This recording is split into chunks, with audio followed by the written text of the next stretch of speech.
Picture this. It's a quiet evening and you're scrolling through your social media feed, absorbing the latest headlines. Suddenly, a powerful image captures your attention. A snapshot of an everyday moment that unravels a much larger, unsettling truth. Maybe it's a tweet, a news article, or a viral video.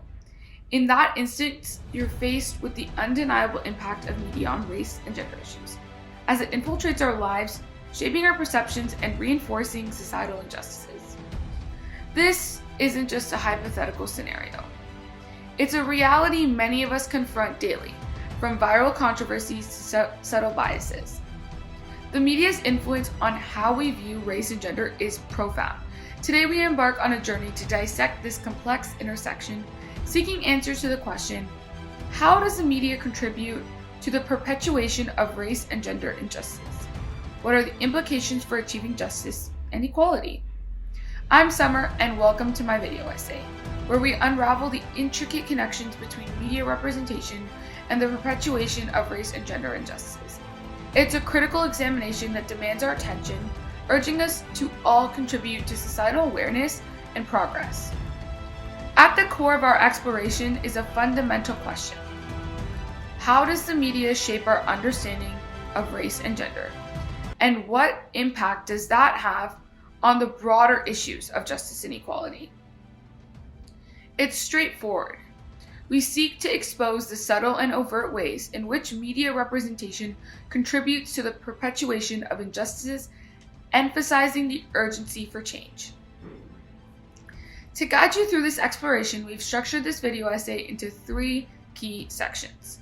First, we'll delve into the historical context, examining how media has played a pivotal role in shaping societal norms and perpetuating stereotypes. Then we'll explore contemporary examples, showcasing the power dynamics at play in news coverage, entertainment, and social media. Finally, we'll discuss the implications of these portrayals in our collective pursuit of justice and equality. But why does this matter, you might ask? In a world where media is an ubiquitous force, its influence extends beyond screens in our daily lives, molding our beliefs, attitudes, and perceptions. By understanding the intersection between media, race, and gender injustices, we gain the power to challenge harmful narratives, debunk stereotypes, and actively contribute to a more just and equitable society. Exploring this intersection is not a passive act. It's a catalyst for change. It's about recognizing that the stories we consume matter and acknowledging our role in demanding responsible and inclusive representation. So buckle up as we navigate the terrain where media, race, and gender intersect. This isn't just a journey of awareness, it's a call to action.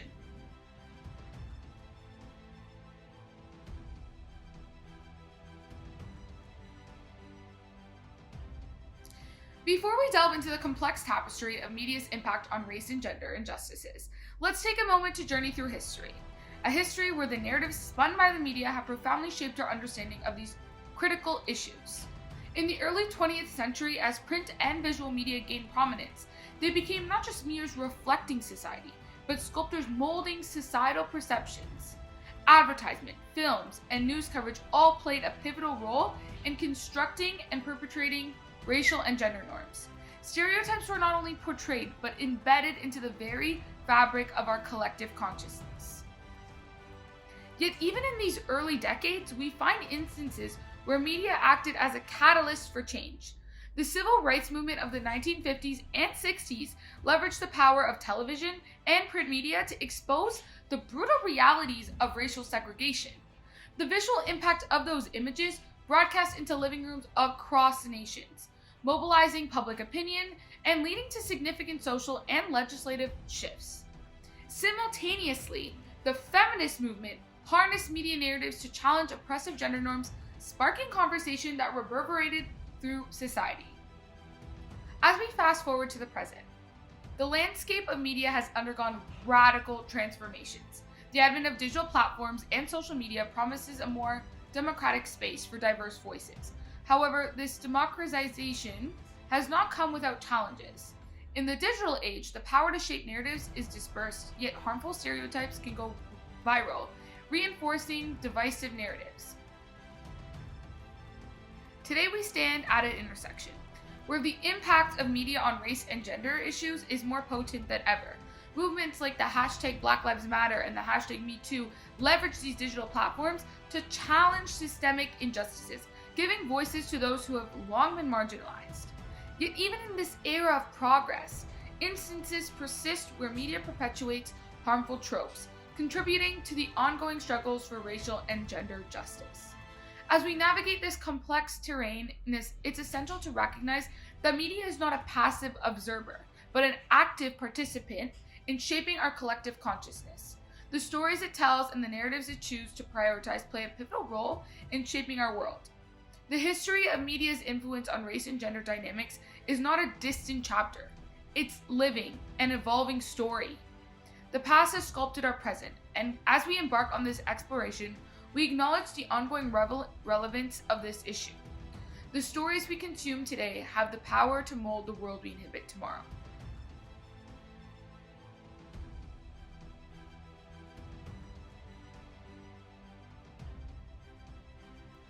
Academic literature has shaped our understanding of this complex issue. Literature summarizes a conversation, one that spans decades, disciplines, and even perspectives. Scholars have long scrutinized the impact of media representation on societal perceptions, particularly in relation to race and gender. The exploration of racial stereotypes within media, for instance, has been a recurring theme. Works by George Gerbner and his cultivation theory have underscored how long-term exposure to media content can contribute to the cultivation of specific beliefs, including but not limited to racial stereotypes. Gerbner's cultivation theory provides a framework to understand how repeated exposure to certain images and narratives shapes our perception of reality. It's a lens through which we can comprehend the enduring influence media holds over our societal attitudes. Moving into the contemporary landscape, scholars like Stuart Hall have expanded our understanding through the lens of cultural studies. Hall's concept of representation and the encoding/decoding model has been instrumental in dissecting how media messages are constructed, decimated, and interpreted. This allows us to analyze not just what is presented, but how it's understood by different audiences. Moreover, Kimberly Crenshaw's groundbreaking work on intersectionality has shifted the discourse. Intersectionality acknowledges that individuals may experience multiple forms of oppression simultaneously. For example, a Black woman's experience of discrimination is not simply the sum of racism and sexism, but it is a unique intersection of the two. These foundational theories lay the groundwork for understanding the intricate dynamics at play. However, as we engage with the existing literature, it becomes apparent that there is more terrain to explore. What is notably missing is some scholarly conversations, is a comprehensive exploration of how digital media, particularly social media, contributes to the perpetuation of racial stereotypes. While traditional media has been extensively scrutinized, the viral nature of content on platforms like Twitter and Instagram poses new challenges and opportunities. This is where our intervention comes into play. Our research seeks to bridge the gap, delving into the nuanced ways in which digital media influences the reinforcement of racial stereotypes. By examining specific examples and tracing their broader impact on societal perceptions, we aim to contribute to the ongoing conversation in a digital age. In doing so, we build on the shoulders of these eminent scholars, extending their theories into the contemporary landscape. Our research acts as a lens focusing on the ever-evolving role of media in shaping how we perceive and understand race and gender dynamics.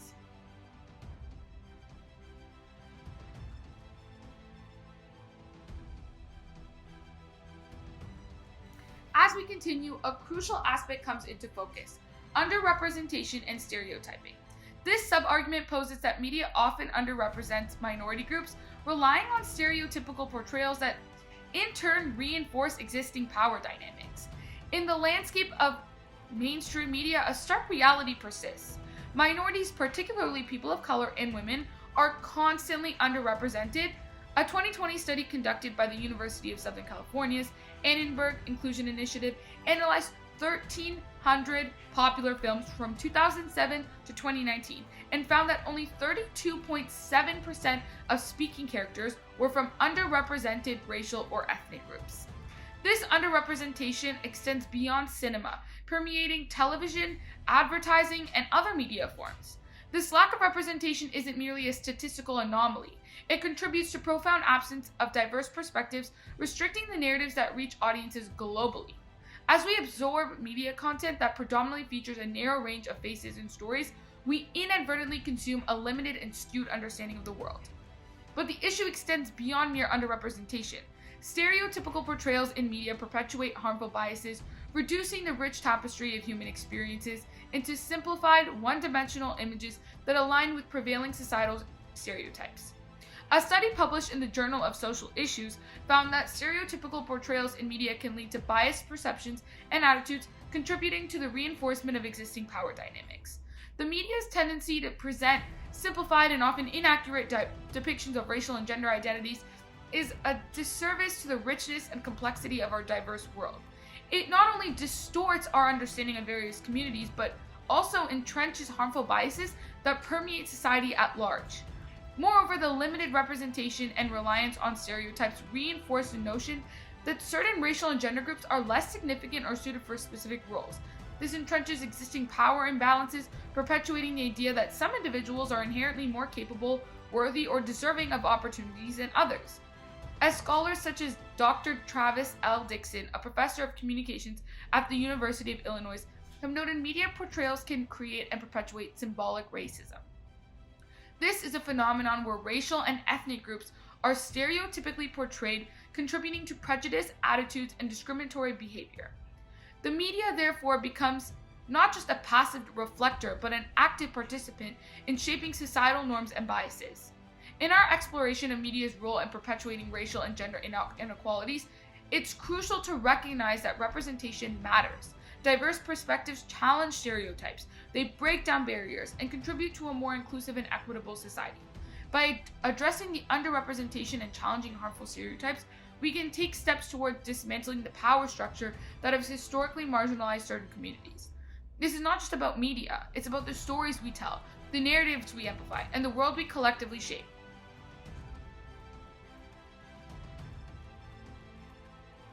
As we dissect the intricate ties between media and race and gender injustices, a critical facet surfaces: media ownership and decision making.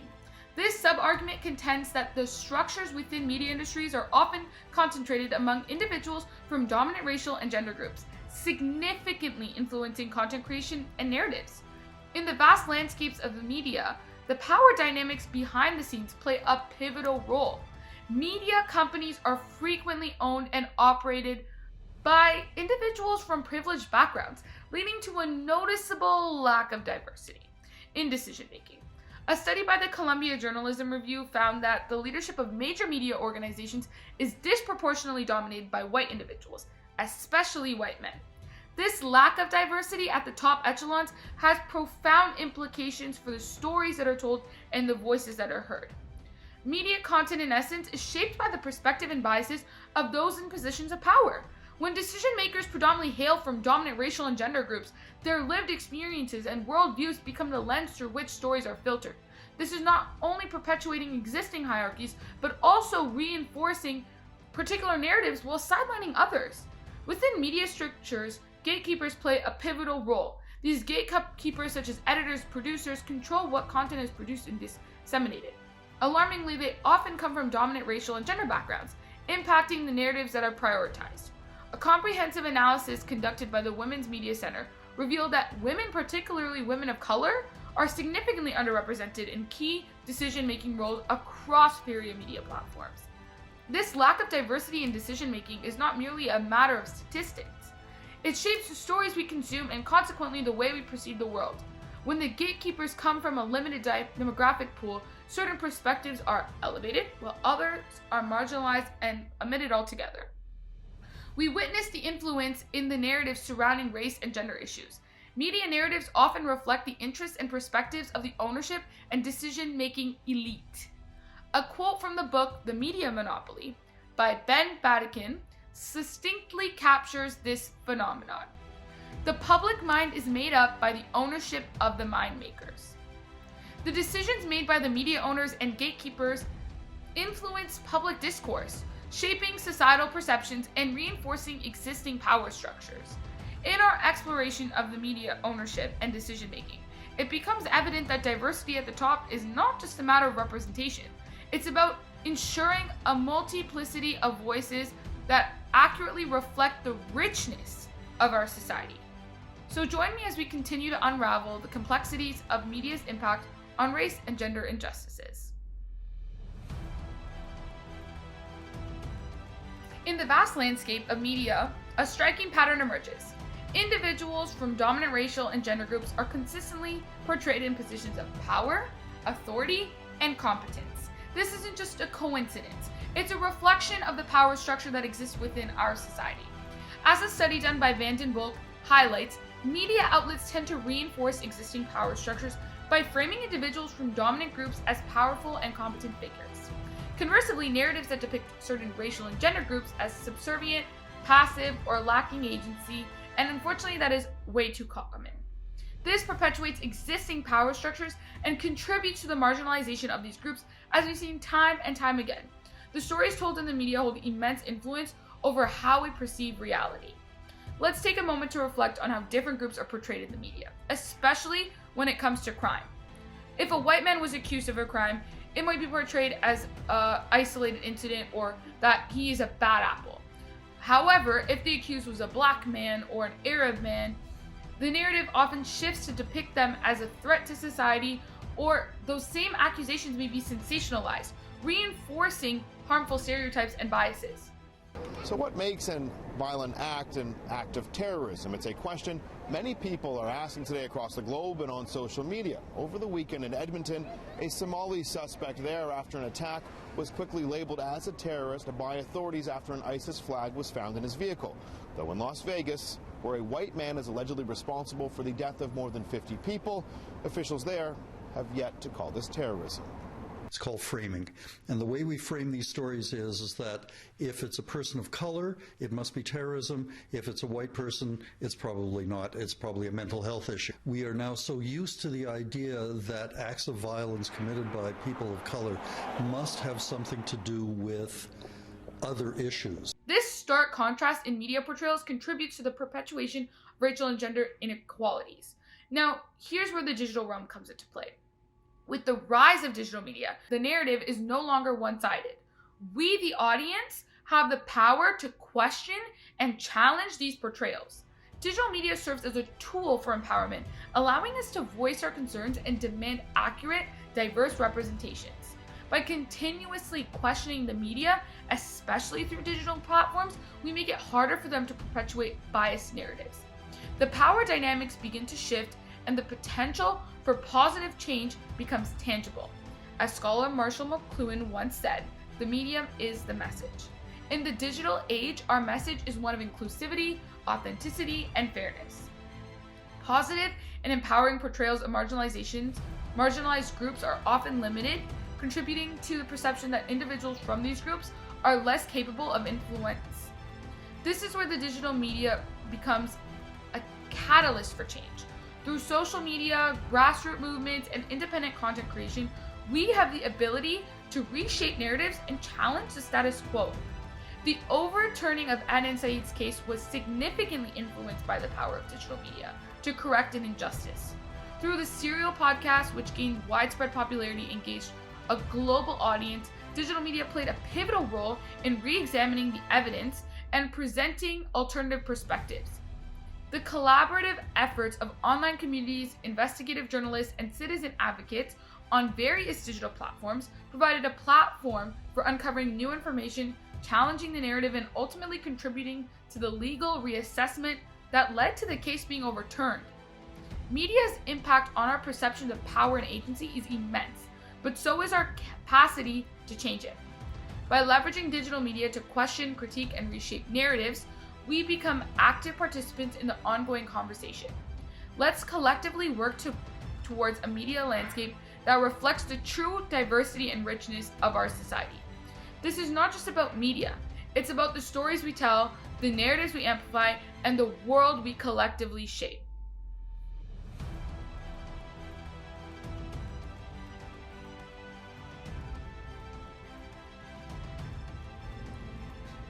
As we wrap up our exploration into the intersection between media, race, and gender injustices, let's take a moment to revisit the crucial themes we've unpacked and the insights we've uncovered through our thematic analysis. We began by examining the undeniable influence of media on shaping our perceptions of race and gender. The power it wields in constructing narratives, reinforcing stereotypes, and perpetuating inequalities became very apparent. We delved into the portrayal of power and agency, uncovering how media representations often become instruments that either empower or marginalize communities. The stark disparities in how individuals from dominant groups and marginalized communities are depicted serve as a stark reminder of the systemic issues embedded in media portrayals. The concept of intersectionality emerged as a guided principle, reminding us that individuals do not experience oppression in isolation. Rather, the intersection of race and gender creates a unique, compounded challenge that demands nuance and intersectional analysis. As we navigate through historical context, we saw how the media's portrayal of race and gender has deep roots, connecting the past to the present. The narratives we consume today are not isolated. They are shaped by historical biases and perpetuate ongoing inequalities. Now, why does this all matter? So what? It matters because media holds a mirror to society, reflecting and shaping our perceptions. The narratives we consume influence our attitudes, beliefs, and ultimately our actions. Therefore, critically analyzing media portrayals is not just a scholarly exercise. It is a crucial step towards advancing justice and equality in our society. To advance justice and equality, media literacy becomes an essential tool. We must be conscious consumers, actively questioning the narratives presented to us. Understanding the power dynamics at play allows us to challenge biased representations and demand a more inclusive and accurate portrayal. So here comes a call to action. I encourage each and every one of you to be vigilant and conscious consumers of media.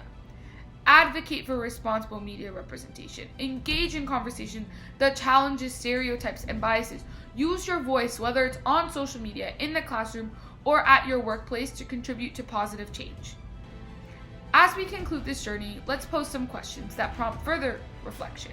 How can we amplify the voices that are often marginalized or silenced in mainstream media? What role does media play in shaping policies and public opinion? How can we ensure that diverse perspectives are not just included, but celebrated in the stories we tell?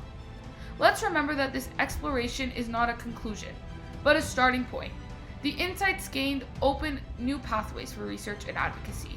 Now that we know the impact of media on perpetuating injustices, where do we go from here? What changes can we collectively bring about to create a more equitable media landscape?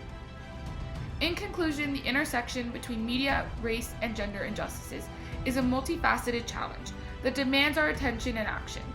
Let's continue to question, challenge, and shape the narratives that define our world. This is not just about media, it's about the stories we tell, the narratives we amplify, and the world we collectively shape. As we step forward, let us carry the responsibility to transform the narrative. This is not just a call to action, it's an invitation to be architects of change. I'm Summer Hashmi, and thanks for listening.